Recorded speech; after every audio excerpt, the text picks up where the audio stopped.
लेके आया हूं।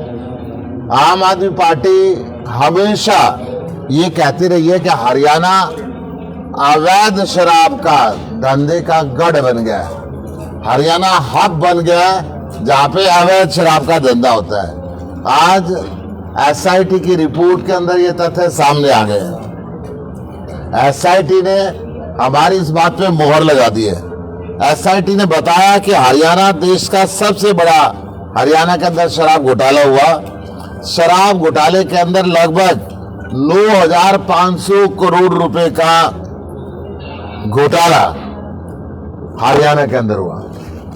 एसआईटी की रिपोर्ट में सामने आया कि जिन 50 लोगों की मौत नकली शराब पीने से हुई थी, उन 50 लोगों की मृत्यु के लिए शराब माफिया, एक्साइज विभाग, पुलिस विभाग पर नेताओं की मिलीभगत जिम्मेदार है। इसमें बीजेपी के नेता और उच्च अधिकारी मिलकर इन मौतों के जिम्मेदार हैं जो 50 मौत हुई है। हरियाणा सरकार शराब के घोटाले में 9,519 करोड़ रुपए के राजस्व का नुकसान हरियाणा सरकार को हुआ है, जिसपे 54 एफआईआर हुई हरियाणा में अभी तक।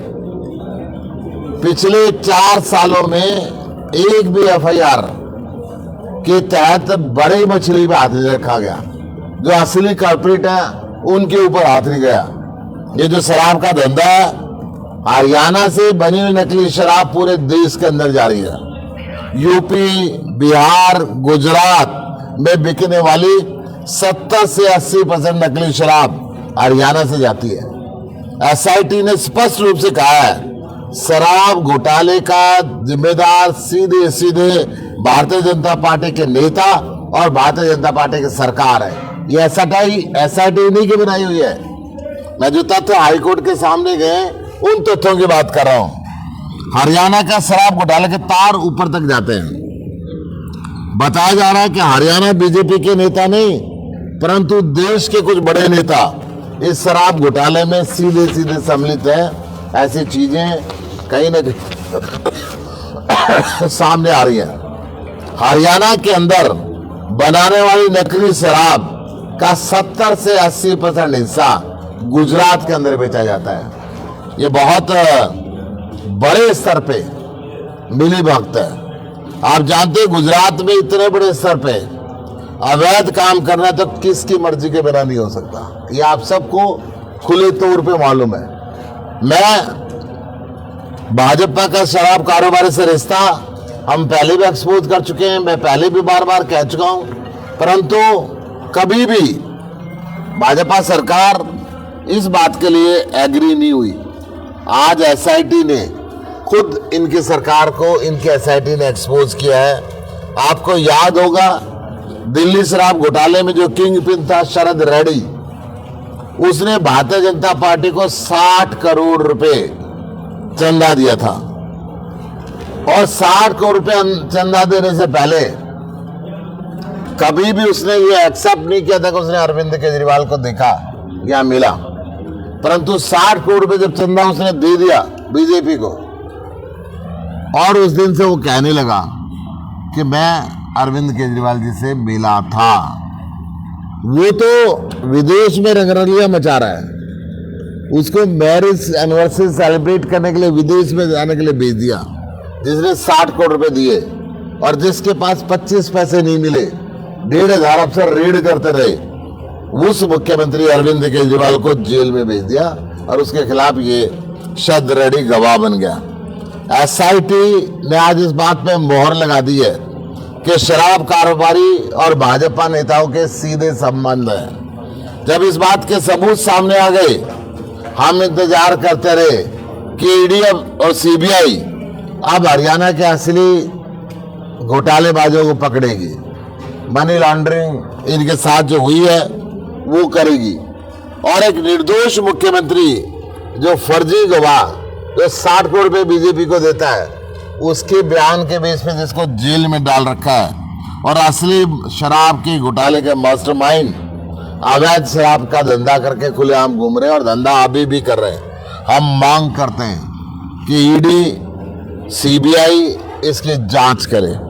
अगर जांच सही होती है तो बीजेपी के बड़े बड़े नेता जेल के अंदर जाएंगे और सारी दुनिया देखेगी किस प्रकार ये मौत के सौदागर बने, किस प्रकार इन्होंने शराब का धंधा किया, किस प्रकार 50 बेगुनाह नौतों की मौत के जिम्मेदार ये बीजेपी और उसके बड़े बड़े नेता जो अवैध शराब का कारोबार कर रहे हैं, वो सामने एक्सपोज होंगे। एसआईटी की रिपोर्ट की कॉपी मेरे पास है, जो आप देखना चाहेंगे, जो हाईकोर्ट के अंदर इसके तथ्य गए, उसके कुछ प्रमुख पॉइंट मैं आपको बताना चाहूंगा। हरियाणा सरकार ने 8/11/2020 के आदेश के तहत कि 5 वरिष्ठ आईपीएस अधिकारियों की विशेष जांच एसआईटी बनाई और उसके प्रमुख पॉइंट मैं आपको बताना चाहूंगा। 1 सप्ताह के भीतर लगभग 50 व्यक्तियों की मृत्यु, 2020 में जहरीली शराब के सेवन से लगभग 50 व्यक्तियों की मृत्यु हुई। इस अमानवीय घटना के बावजूद हरियाणा के विभिन्न जिलों में आबकारी विभाग, पुलिस में जिम्मेदार अधिकारी कर्मचारी विभाग दोषपूर्ण व्यक्तियों पर आज तक मामला नहीं दर्ज कर पाए। ये बात इस एसआईटी की रिपोर्ट के अंदर लिखी है। कुछ आईएएस, एचपीएस अधिकारियों के कार्य और आचरण के अतीत से हरियाणा राज्य में जहरीली शराब पीने और लोगों की मृत्यु की घटनाएं होती हैं, लेकिन जब एसआईटी ने ऐसी जानकारी देने की मांग की तो आबकारी अधिकारियों के साथ साथ आईएएस, एचपीएस अधिकारियों ने भी गलत जानकारी दी।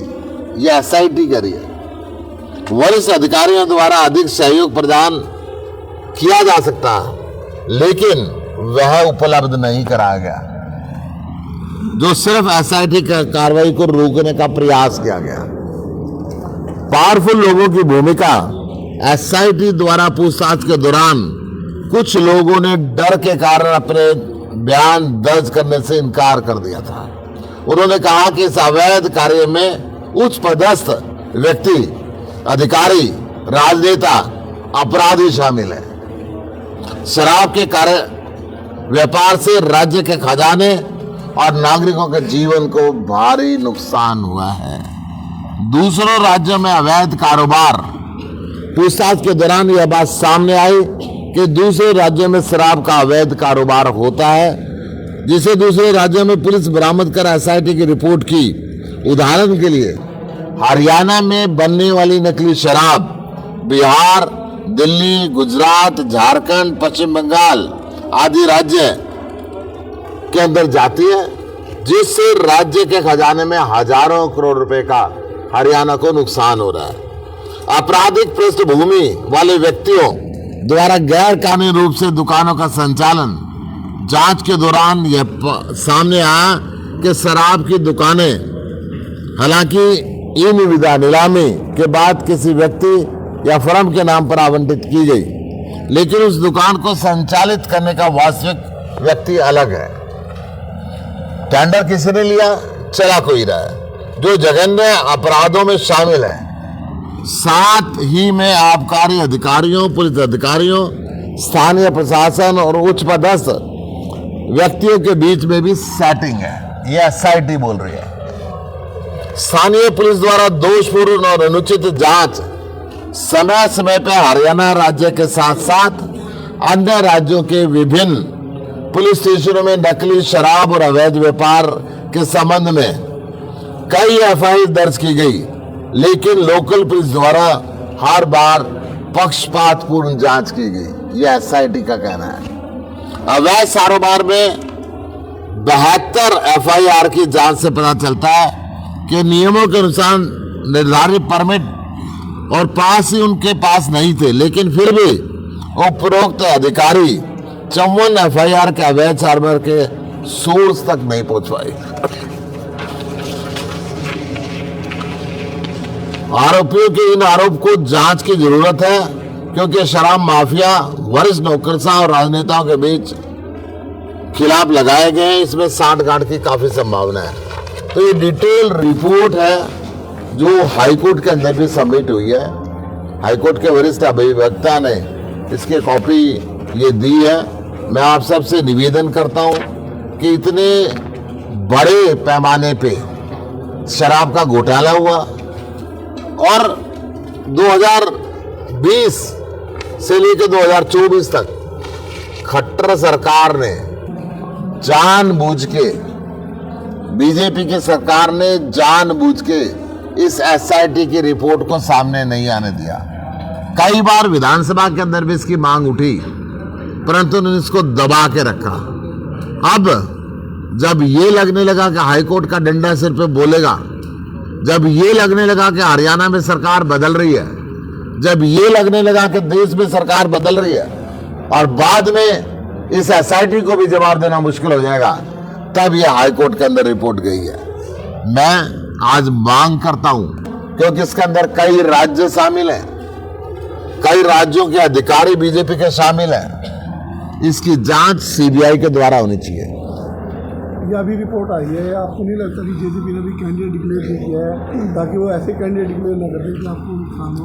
आज बीजेपी जो मर्जी कह ले के जेजेपी का धंधा है, मैं कह रहा हूं ये बीजेपी का धंधा है। जेजेपी बहुत छोटी किंगपिन थी, सरकार को चलाने का दायित्व बीजेपी का था, मुख्यमंत्री बीजेपी का था। जब मुख्यमंत्री की नॉलेज में सारी चीजें हैं, जब एसआईटी का गठन हो गया 2020 में, 4 साल तक क्यों बीजेपी ने इस रिपोर्ट को रोक के रखा? पुलिस विभाग तो बीजेपी के पास था, एसआईटी तो बीजेपी के पास थी, क्यों बीजेपी ने रोक के रखा? क्योंकि वो साजे में मलाई खा रहे थे। सीएम नायब सैनी बानवर कहते हैं कोई लिखित में शिकायत दे हम जांच करवाएंगे। एसआईटी ने दे दी ना हाईकोर्ट में, इससे फालतू लिखित क्या चाहिए? इनके राज्य की पुलिस है, इनके राज्य की पुलिस ने रिपोर्ट दी है, इससे फालतू क्या चाहिए? क्यों नहीं जेल के अंदर देते आज खट्टर साहब को और दुष्यंत चौटाला को, जो मुख्यमंत्री और उप मुख्यमंत्री थे, जो सीधे सीधे इस बात के लिए 50 लोगों की मौत के लिए जिम्मेदार है। तो अजय चौटाला का विकल्प बयान आया है कि अगर जांच हुई तो मुख्यमंत्री मनोहर लाल पर आंच आएगी। आंच नहीं आएगी, वो जेल में जाएंगे, कोई दुनिया की ताकत उनको बचा नहीं सकती। कब तक बचेंगे? और 4 दिन की इनकी सरकार है। जब अवैध कारोबार के अंदर शामिल होंगे, 50-50 लोगों की जान जाएगी, उसकी रिपोर्ट को छुपा के रखेंगे, 6 राज्यों के अंदर अवैध शराब की सप्लाई कराएंगे। इस प्रदेश की सरकार को 9,519 करोड़ रुपए का राजस्व का नुकसान होगा, उसके लिए जिम्मेदारी तो भुगतनी पड़ेगी। वो आपकी वीडियो आई थी 2 दिन पहले गुलाटीका में, जहां महिलाएं आपसे शिकायत कर रही थी नशे के और पूर्व विधायक का नाम लिया था, तो पूर्व विधायक ने भी टिप्पणी की है कि मैं जो कार्रवाई करूँ। पूर्व विधायक की छूट है, वो हाईकोर्ट में जाए, सुप्रीम कोर्ट में जाए, जो मर्जी कार्रवाई करें। शराब का धंधा मैं वचन देता हूं, मैं यहाँ पे बंद कराऊंगा। इनका जो अफीम चरस बेचने के काले धंधे चल रहे हैं, जिससे जवान बच्चे मारे जा रहे हैं, प्लास्टिक का चरस का धंधा यहाँ पे हो रहा है, इंजेक्शन लगा के बच्चे मौत के मुंह में धकेले जा रहे हैं, उसको मैं बंद कराऊंगा, खड़ा होकर बंद कराऊंगा। इनको जहां जाना जाए। गुप्ता जी, नवीन जिंदल जहां जा रहे विरोध हो रहा है, लेकिन अब हेलीकॉप्टर का सहारा लेना पड़ रहा है, सड़कों से तो विरोध हो रहा है। हेलीकॉप्टर से जाएंगे, वो अमीर व्यक्ति है, हजारों करोड़ों के व्यक्ति है, सड़क पर चलने की उनको वैसे भी आदत नहीं है, ऊपर चले। गुप्ता जी, कांग्रेस ने लिस्ट जारी की है, लेकिन करनाल से जो राजा है उनको पीओ घोषित कर दिया, भाजपा ने उनकी पुरानी फाइल खोल दी। देखिए, भाजपा हमेशा ऐसी पॉलिटिक्स करती है, डराती है, धमकाती है, मुकदमे बनाती है। ये डर की राजनीति हिंदुस्तान में कब तक चलेगी? 60-60, 70-70 साल के दुकान पे बुजुर्ग बैठे हुए हैं, कुछ भी बोलने से डरते हैं कि इनकी ईडी आ जाएगी, इनकी सीबीआई आ जाएगी। क्या ये डर आजाद हिंदुस्तान के लिए वाजिब है? क्या इस देश के लाखों वीरों ने शहादत इसलिए दी थी कि भाजपा डर के साए के अंदर लोगों को रखे? ये डर अब ज्यादा चलने वाला नहीं है, इनके जुल्म के खिलाफ वोट हो।